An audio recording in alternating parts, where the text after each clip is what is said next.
పారిశ్రామిక అభివృద్ధి ద్వారా ఉపాధి అవకాశాలు కల్పించడమే లక్ష్యంగా కూటమి ప్రభుత్వం పనిచేస్తుందని మంత్రి డోలా శ్రీ బాల వీరాంజనేయ స్వామి అన్నారు.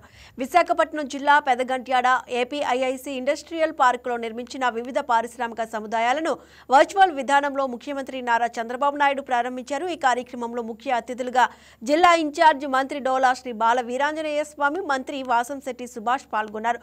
రాష్ట్రం ప్రగతి పదంలో ముందుకు వెళ్తుంటే వైసీపీ నేతలు కూటమి ప్రభుత్వంపై విష ప్రచారం చేస్తున్నారని వారు మండిపడ్డారు.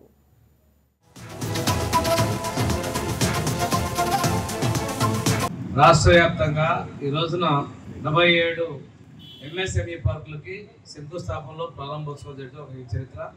ఈ రోజు నుంచే పెట్టుబడికి ఒక వారోత్సవం మొదలైంది. రేపు 14, 15 తేదీలో మన విశాఖ నగరంలో ఆంధ్ర యూనివర్సిటీ గ్రౌండ్స్ లో సుమారుగా 9.8 లక్షల కోట్ల పెట్టుబడులకి సంతకాలు చేసుకోబోతున్నాం. అదేవిధంగా కొన్ని లక్షల కోట్లకి ప్రారంభోత్సవాలు శంకుస్థాపన చేసుకోబోతున్నాం. దీని లక్ష్యం 7.8 లక్షల ఉద్యోగాలు కల్పించడానికి చర్యలు తీసుకుంటున్నాం. మేము ఎన్నికల్లో 20 లక్షల ఉద్యోగాలు కల్పిస్తామని చెప్పడం జరిగింది. అందులో భాగంగా ఇప్పటికీ 10 లక్షల ఉద్యోగాలకు అవకాశాలు కల్పించడం జరిగింది. రేపు జరిగే దాని ద్వారా మరింతగా మనం ఆ లక్ష్యాన్ని చేరేదానికి ముందుకెళ్తున్నాం. ఈ రోజు ఒక్కసారి తీసుకుంటే విశాఖ నగరంలో వచ్చినటువంటి పెట్టుబడులు చూసుకుంటే సుమారుగా 7,800 కోట్ల పైచలకు మనం పెట్టుబడులకు వస్తున్నాం. ప్రతిష్టాత్మకమైనటువంటి సంస్థలు గూగుల్ సంస్థ, TCS, అదేవిధంగా కాగ్నిజెంట్, ANSR ఇలాంటి సంస్థలు, అదేవిధంగా రహేజా, సాత్వా కంపెనీలు ఇవన్నీ కూడా మన విశాఖ నగరంలో పెట్టుబడులు రావడం చాలా సంతోషదాయకం. అదేవిధంగా ఉమ్మడి విశాఖలోని నక్కపల్లి ప్రాంతంలో ఆర్సార్ మెటల్, అదేవిధంగా మనకి బల్క్ డ్రగ్ పార్కు ఇలాంటివన్నీ కూడా రావడం చాలా అదృష్టంగా ఉంది. మన ప్రభుత్వం వచ్చిన తర్వాత రైల్వే జోన్ సాధించుకున్నాం. అభివృద్ధి పదంలో ముందుకు పూర్తికెళ్తున్నాం. ఈరోజు విశాఖ నగరం అంటే ప్రపంచంలోనే ఒక గుర్తింపు చెందే విధంగా సముద్ర గర్భంలో కేబుల్ తీసుకుంటూ గూగుల్ డేటా సెంటర్ కూడా ఏర్పాటు చేసుకోబోతున్నాం. ఇవన్నీ కూడా గౌరవ ముఖ్యమంత్రి గారి యొక్క చొరవ వేసి మీకు తెలియజేసుకుంటూ కేంద్ర ప్రభుత్వం మోడీ గారి ఆశీస్సులు, సహకారం, అదేవిధంగా deputy chief minister Pawan Kalyan గారి యొక్క తోడ్పాట్లు, ప్రత్యేకించి పెట్టుబడులు తేవడం ఇందాక ముఖ్యమంత్రి గారి మాటలను కూడా విన్నాం.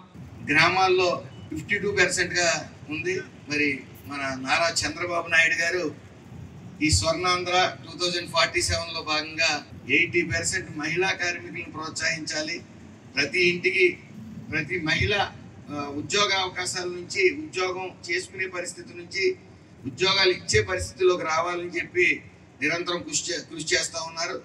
ఈరోజు పెద్దగంటాళ్ళలో సుమారు 1.22 ఎకరాల విస్తరణలో మరి 8.6 కోట్ల ఖర్చుతో మరి ఎంఎస్ఎంఈ పార్క్ అనేది స్థాపించడం జరుగుతూ ఉంది.